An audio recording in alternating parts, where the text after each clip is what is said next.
Assalamualaikum warahmatullahi wabarakatuh. Selamat pagi santriwan dan santriwati MTS Persis 30 Cibeduk kelas 7.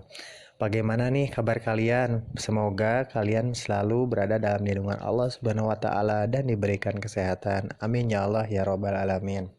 Santriwan dan santriwati MTS Persis 30 Cibeduk, pada kesempatan kali ini pelajaran Bulughul Maram itu akan membahas tentang masih bab adab hadis kedua ya. Yang dimana Ustadz akan membacakan, yang pertama membacakan Arabnya dulu, kemudian artinya. Selanjutnya Ustadz akan membacakan Arab sepenggal dan terjemahnya juga. Oke, baiklah kita mulai ya. Wa an Abi Hurairah radhiyallahu anhu qala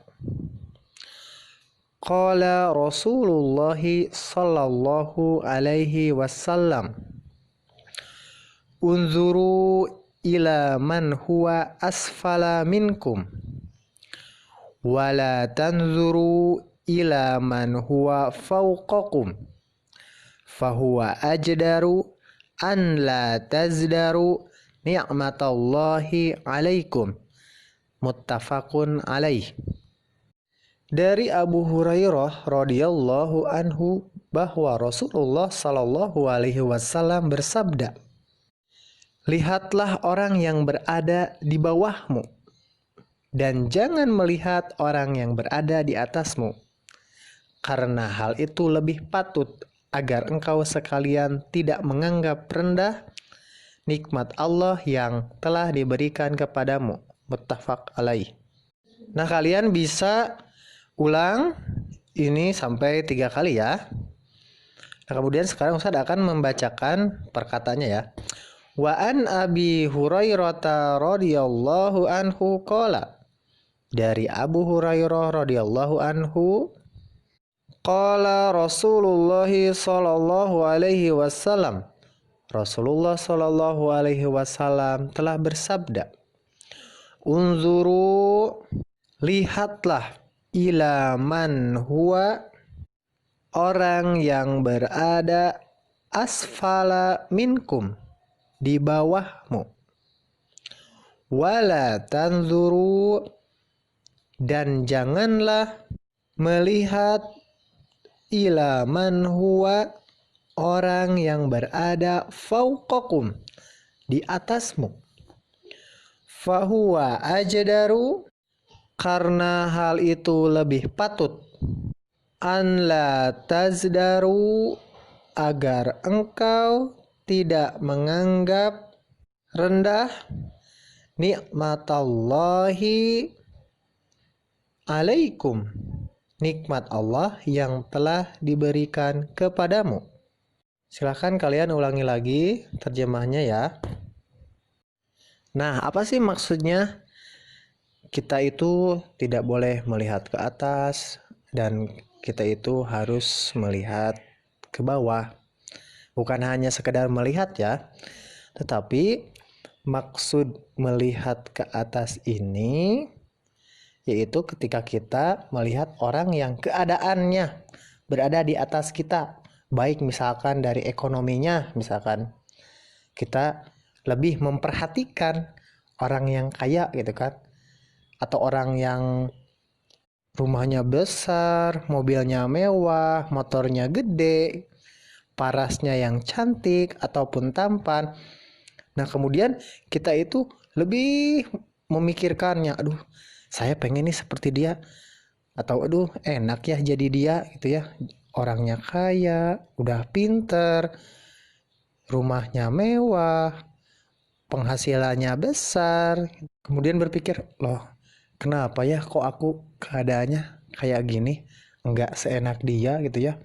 Aku mah misalkan ya rumahnya masih ngontrak, motor enggak punya, apalagi sepeda, misalkan oh enak ya jadi dia. Nah, kita tidak boleh seperti itu. Tidak boleh melihat orang yang keadaannya di atas kita. Ini gitu ya. Sehingga kita itu mengeluh gitu kan. Kita itu tidak mensyukuri apa yang kita punya, misalkan. Nah, contohnya seperti inilah. Orang misalkan ya, orang yang awalnya punya sepeda, mengeluh, aduh sepeda itu capek gitu kan. Pengen punya motor. Kayaknya kalau punya motor enak ya. Udah dikasih motor. Tapi dia tuh lihat sama orang yang punya mobil. Duh, kayaknya enak ya.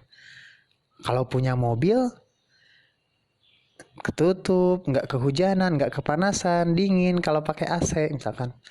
Udah beli mobil, pengen lagi ada mobil yang lebih mewah. Wow, kayaknya kalau misalkan beli mobil yang seperti dia itu yang harganya 15 miliar misalkan, enak ya kayaknya ya. Bagus gitu. Udah kebeli mobil, terus ngeluh, ngelihat lagi keadaannya yang lebih atas dari dia. Wah, sampai-sampai dia itu pengen beli pesawat misalkan, seperti itu. Tidak ada habisnya, tidak ada rasa cukup di dalam diri dia itu. Padahal kita itu harus melihat orang yang berada di bawah kita, keadaannya gitu ya. Tadilah kita ambil gitu, kita punya mobil, harus bersyukur punya mobil itu. Lihat orang lain pakai motor, orang yang pakai motor juga harus bersyukur. Lihat yang di bawahnya, ada yang pakai sepeda gitu, kepanasan lama gitu. Kalau misalkan mau berangkat ya lama, kalau pakai sepeda makan nggak cepet seperti naik motor. Nah, yang naik motor juga harus bersyukur karena tidak semua orang punya sepeda, tidak semua orang punya motor. Ada orang yang senantiasa berjalan gitu ya, kalau mau berangkat kemana-kemana. Dan yang orang yang berjalan juga tidak boleh mengeluh dia itu. Kenapa? Karena ada sebagian orang yang tidak bisa berjalan, yang hanya memakai kursi roda. Dan orang yang memakai kursi roda juga tidak boleh mengeluh. Karena ada sebagian orang yang terbaring kaku, tidak bisa menggerakkan badannya sedikit pun, meskipun hanya menggerak-gerakkan jarinya. Dan jadi intinya dari hadis ini, yang pertama adalah pentingnya banyak bersyukur kepada Allah Subhanahu wa Ta'ala agar dapat tambahan nikmat, dan buruknya kufur nikmat karena berakibat azab. Nah, kemudian selanjutnya, ingin bahagia. Nah, bahagia itu bisa didapatkan dengan melihat orang-orang yang berada di bawah kita dari sisi duniawi ya, dan bukan ke atas, agar banyak bersyukur. Nah, supaya kita juga jadi orang yang bersyukur.